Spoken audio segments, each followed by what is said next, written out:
ও আব্বা, নতুন মাকে বলো না আমার ওই মাছের পেটিটা দিতে, কাটাওয়ালা টুকরা আমি খেতে পারি না। আব্বা আমার কথা শুনে নতুন আম্মার দিকে তাকিয়ে চুপ করে খেতে শুরু করলো। তা দেখে আমার আপা আমার কানের কাছে মুখ নিয়ে আস্তে করে ধমক দিয়ে বলল, চুপ কর তুই, যা দিয়েছে তাই খা, বেশি কথা বললে আমাদের এই খাওয়া টুকু বন্ধ করে দিবে। আপার কথা শুনে চুপ করে শুধু ভাত গিলতে লাগলাম। তা দেখে আপা নিজেই খাওয়া বন্ধ করে আমাকে মাছ বেছে দিচ্ছে। আমাদের মা মারা গেছে 1 বছর আগে, যখন আমার বয়স 8 বছর আর আপার বয়স 11 বছর। মা ক্যান্সারে মারা গেছে, চিকিৎসা না করার কারণে আরো তাড়াতাড়ি মারা গেছে। মা মারা যাওয়া 6 মাসের মধ্যেই বাবা নতুন মাকে বিয়ে করে আনে। এখন আমার বয়স 9 বছর আর আপার বয়স 12 বছর। ভয়েস এন্ড ভিডিও জান্নাত স্টোরি 2। নতুন মা আসার পর থেকে বাবা কেমন জানি হয়ে গেছে, আগের মতো কথা বলে না। শুধু আমাদের সাথে না, ফুপু দাদি কারোর সাথে ঠিক মতো কথা বলে না। নতুন মায়ের নাকি বাচ্চা পেটে। খাওয়া শেষের দিকে আসতেই নতুন মা থালাগুলো সশব্দে গুটিয়ে নিতে শুরু করলো। কাচের থালাটা টেবিলের উপর এমন ভাবে টেনে তুললো যেন আমাদের আর এক মুহূর্ত সেখানে বসে থাকাটা তার সহ্য হচ্ছে না। আব্বা চোখ তুলে একবার দেখলো বটে, কিন্তু কিছুই বললো না। হাত মুখ ধুয়ে উঠে যাওয়ার সময় শুধু আমাদের দিকে না তাকিয়ে দ্রুত পায়ে নিজের ঘরের দিকে চলে গেল আব্বা। আব্বা চলে যাওয়ার পর আমরা দুই ভাই বোন অনেকক্ষণ চুপচাপ বসে রইলাম। আপা থালা ধোয়ার জন্য রান্নাঘরে নিয়ে গেল আর আমি বারান্দায় কোণা গিয়ে একটা ভাঙা মোড়ায় বসলাম। মায়ের কথা খুব মনে পড়ছিল। মা যখন বেঁচে ছিল তখন আব্বা এমন ছিল না। বাজার থেকে আসার সময় মায়ের জন্য পান আর আমাদের জন্য পেয়ারা কিংবা লজেন্স নিয়ে আসতো। বাড়িতে বেশ হাসি খুশি একটা ব্যাপার থাকতো। কিন্তু মা অসুস্থ হওয়ার পর থেকেই সংসারে সবকিছু কেমন যেন উলট পালট হতে শুরু করে। মা বলতো আমার শরীরে ব্যথাটা দিন দিন বাড়ছে, ডাক্তার দেখাও। আব্বা বলতো এখন ডাক্তার দেখানো টাকা কই পাবো, পয়সা টানাটানিতে মায়ের চিকিৎসা তেমন কিছুই হলো না। কবিরাজি ওষুধ আর 2-1টা সস্তা বড়ি গিলে মা শেষ পর্যন্ত একদিন সকালে আমাদের ছেড়ে চলে গেলেন। মা মারা যাওয়ার পর প্রথম কয়েকটা মাস ঘরটা খালি খালি লাগতো, কিন্তু তাও আব্বা অন্তত রাতে এসে আমাদের খোঁজ নিত, আমাদের পাশে শুয়ে মাথায় হাত বুলিয়ে দিত। তারপর হঠাৎ করে একদিন বড় ফুপু এসে খবর দিল ঘরে নতুন মানুষ আসছে। আমাদের জিজ্ঞাসা করার বা কিছু বোঝানোর প্রয়োজনও কেউ মনে করেনি। নতুন মা আসার প্রথম কয়েকদিন তাও একটু একটু কথা বলতো, আমাদের ভালো মন্দ জানতে চাইতো, কিন্তু কিছুদিন যেতে না যেতেই তার আসল চেহারা বের হয়ে এলো। রান্নাঘরে আমাদের যাওয়া প্রায় বন্ধই হয়ে গেল। কতটুকু ভাত দেওয়া হবে, মাছের কোন টুকরাটা কে পাবে, সব সিদ্ধান্ত এখন নতুন মায়ের। সবচেয়ে অবাক লাগে আব্বাকে দেখে। যে আব্বা এক সময় দাদি আর ফুপুর কথাই চলতো, সে আব্বা এখন নতুন মায়ের একটা কথার উপরও কথা বলে না। দাদি পাশের ঘরে থাকে, ছোট্ট একটা কাঠের চৌকিতে সারাদিন শুয়ে বসে কাটায়। আগে আব্বা কাজ থেকে ফিরে দাদির ঘরে গিয়ে আধা ঘন্টা বসে গল্প করতো। এখন দাদি ডাল সেদ্ধ আর অল্প ভাত দিয়ে একা একা ভাত খায়। আব্বা ওদিকে তাকায়ও না। ফুপু মাসে একদিন দাদিকে দেখতে আসতো। নতুন মায়ের মুখ ভার দেখে এখন আর সেটাও প্রায় দেখতে আসে না। আপা রান্নাঘর থেকে থালা বাটি ধুয়ে বাইরে এলো। তার ছোট ছোট হাত দুটো পানি আর ছাই লেগে একদম খসখসে হয়ে গেছে। মা থাকতে আপাকে কোনো কাজই করতে হতো না। মা বলতো মেয়ে মানুষ আগে একটু লেখাপড়া শিখুক, কাজের বয়স তো সামনে পড়াই রইছে। এখন আপা সকাল থেকে সন্ধ্যা পর্যন্ত সংসারের সব খুচরো কাজ করে। আপা আমার পাশে এসে মোড়ার উপর একটু চেপে বসলো, আমার মাথার চুলে হাত বুলিয়ে দিয়ে ফিস ফিস করে বলল, তোর খিদে পাইছে রে? আমি নিচের দিকে তাকিয়ে বললাম, না খিদে নাই। সত্যি বলতে কাটা ছাড়া মাছের পেটিটা খেতে না পারার কষ্টটা যতটা ছিল তার চেয়ে বেশি কষ্ট হচ্ছিল আব্বার চুপ করে থাকাটা দেখে।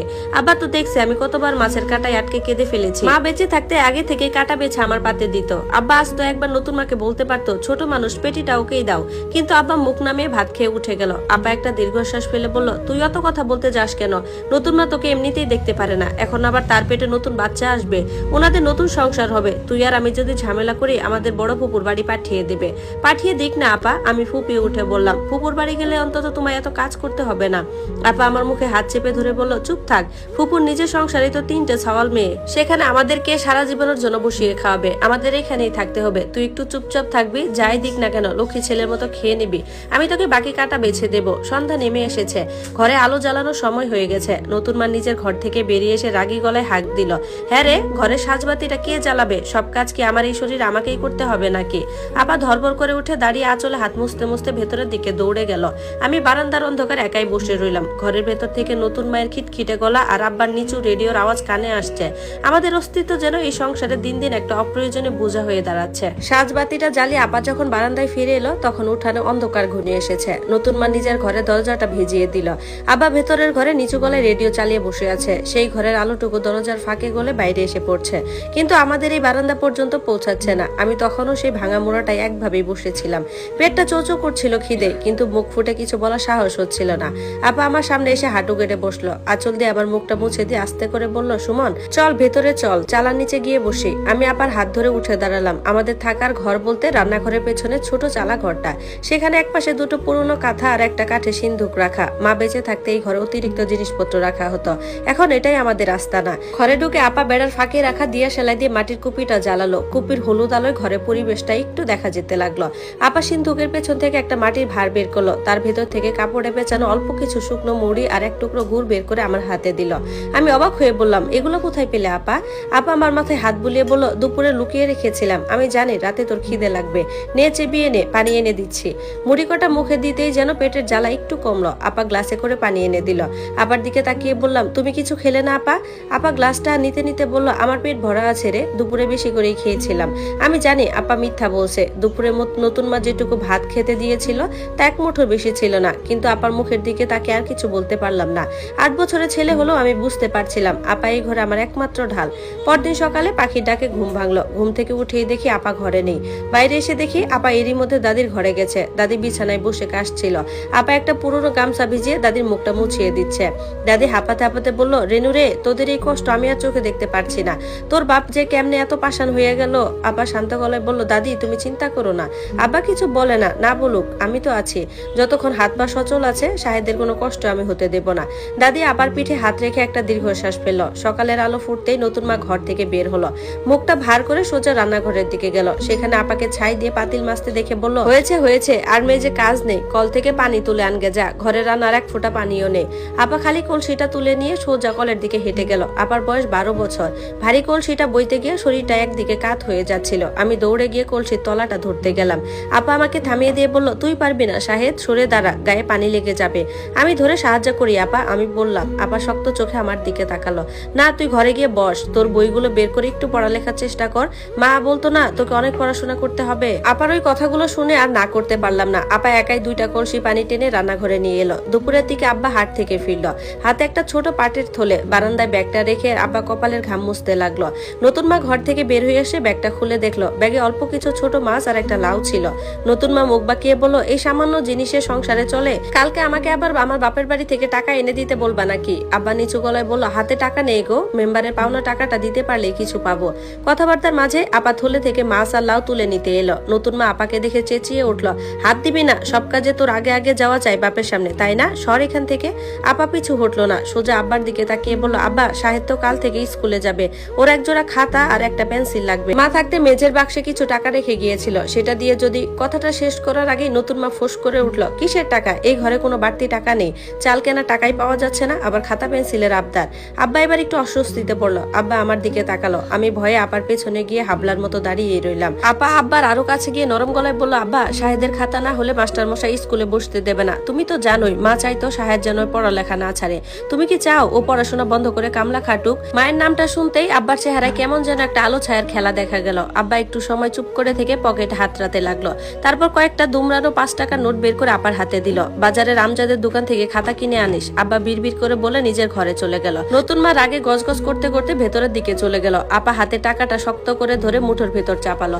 তারপর আমার দিকে ঘুরে দাঁড়ালো। আপার চোখে তখন কোনো ভয় ছিল না, না ছিল কোনো কান্না।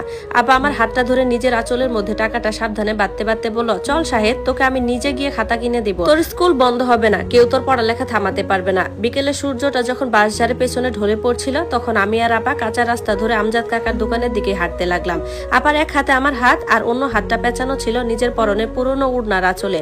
সেই আঁচলে বাঁধা ছিল আমার খাতা কেনার কয়েকটা টাকা আর একজন বোনের সবটুকু আগলে রাখার জোর। আমজাদ কাকার দোকান থেকে যখন খাতা আর পেন্সিল কিনে আমরা বাড়ি ফিরলাম, তখন পাড়ায় আধার নেমে এসেছে। উড়নার আঁচলে পেঁচানো নতুন খাতার দুটো বুকের সাথে চেপে ধরে হাঁটছিলাম।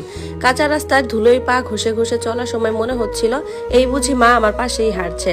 মা বেঁচে থাকতে ঠিক এইভাবে আমাকে প্রথম শ্রেণী খাতা কিনে দিত আমজাদ কাকার দোকানে গিয়ে।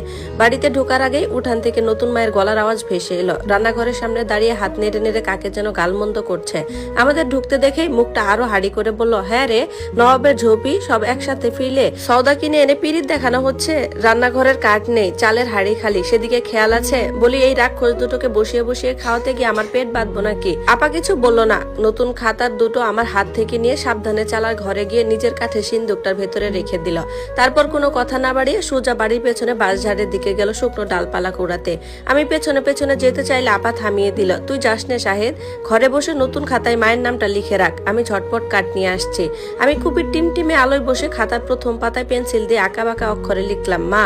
বাইরে তখন রান্নার তর্জ শুরু হয়ে গেছে। নতুন মা কলের পাশে বসে বটি দিয়ে শাক কাটছিল আর অনবরত বিড়বিড় করছিল। আপা শুকনো ডালগুলো ভেঙে ভেঙে চুলার পাশে সাজিয়ে রাখলো, তারপর হাঁড়িতে চাল ধুয়ে বসালো। একটু পর আব্বা কাজ শেষ করে ফিরল, শরীরটা ক্লান্তিতে ভেঙে আসছিল হয়তো। আব্বা বারান্দার খুঁটিতে হেলান দিয়ে বসতে নতুন মা ফোঁস করে উঠল, দিনরাত খেটে খেটে তো শরীর শেষ করলে, ওদিকে ঘরে চালের কোটা খালি, আবার শুনছি কাল নাকি মেম্বারের লোক এসে পাওনা টাকার জন্য তাগদা দিয়ে গেছে। এই অভাবের সংসারে আবার পালের গোদাগুলোকে স্কুলে পাঠানো শখ জেগেছে। আব্বা কোনো জবাব দিল না, মাথা নিচু করে গামছা দিয়ে পায়ের ধুলো মুছতে লাগলো।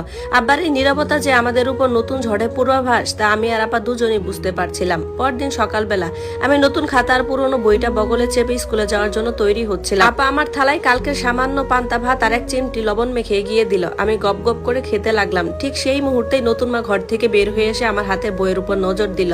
না, আর তো সহ্য হয় না। নতুন মা রেগে গজগজ করতে করতে সামনে এসে দাঁড়ালো। ঘরে কাজ করার লোক নেই আর ইনি যাচ্ছেন জজ ব্যারিস্টার হতে।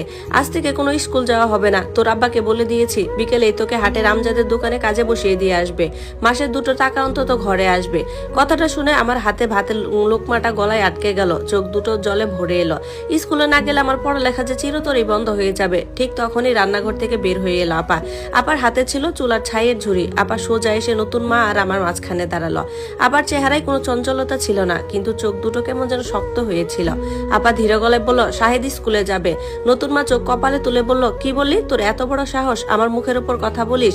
হ্যাঁ বলছি। আপা নিজের গলার আওয়াজ একটুও চড়ালো না, কিন্তু তাতে এমন একটা জোর ছিল যে নতুন মা থমকে গেল। আপা বলতে লাগলো, রান্নাঘরে সব কাজ আমি একা করব, ঘর মোছা, থালা বাসন মাজা, কল থেকে পানি আনা, সব কাজ আমি একা হাতে সামলাবো। দাদির দেখভালও আমি করব, তোমার কোনো কাজে হাত দিতে হবে না। কিন্তু শাহেদের স্কুল বন্ধ করা যাবে না, ও প্রতিদিন স্কুলে যাবে। নতুন মা খেকিয়ে উঠে বলল, তুই একা করবি মানে? তোর কতটুকু মুরুদ আছে তা আমার জানা আছে। তুই না পারলে কাজ কে করবে? তোর বাপ? আপা কোনো দমে গেল না, আঁচলটা কোমরে পেঁচিয়ে শক্ত করে বাঁধলো। আমি পারবো, যদি একদিন কাজ না করি সেদিন শাহেদকে স্কুলে যেতে দিও না, কিন্তু আজকের দিন ও যাবে। কথাটা বলে আপা আমার দিকে ফিরে তাকালো। আপার হাত দুটো ছাই আর কালিতে মাখা, কিন্তু চোখে ছিল এক অদ্ভুত ভরসা। আপা আমার কাঁধে হাত দিয়ে বলল, শাহেদ তুই যা, দেরি হয়ে যাচ্ছে, মাস্টারের কথা মন দিয়ে শুনবি। আমি আর দাঁড়িয়ে থাকলাম না। নতুন মায়ের বিষাক্ত নজর এড়িয়ে এক দৌড়ে উঠান পার হয়ে কাঁচা রাস্তায় এসে দাঁড়ালাম। বুকটা ধরফর করছিল। পেছনে ফিরে তাকিয়ে দেখি আপা বারান্দায় দাঁড়িয়ে আছে, তার পরনে পুরনো ওড়নাটার আঁচলটা বাতাসে উঠছে। স্কুল থেকে দুপুরের দিকে ফিরলাম, তখন রোদের তাপে মাটি ফেটে যাচ্ছে। বাড়ি ঢুকে দেখি সারা উঠান পরিষ্কার করা, কলতলা বালতিগুলো পানিতে ভরা। রান্নাঘরের সামনে আপা একা একা বস্ত বড় লোহার কড়াইতে ছাই দিয়ে ঘষছে। আবার ওইটুকু শরীর এত জোর কোথায় পায়? ভাবতেই আমার চোখ ভিজে উঠলো। আপার কপাল বেয়ে ঘাম গড়িয়ে পড়ছে, হাতের চামড়াগুলো পানিতে ভিজে সাদার খসখসে হয়ে গেছে।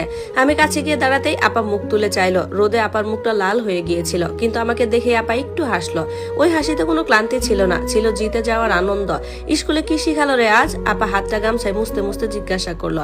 আমি পকেট থেকে খাতাটা বের করলে দেখালাম, মাস্টারমশাই আজকে নামাতা পড়া দিয়েছে। আমি সব বলতে পেরেছি। আপা চোখ দুটো যেন খুশিতে চকচক করে উঠলো। আপা ভেজা হাতে আমার মাথাটা বুকে চেপে ধরলো।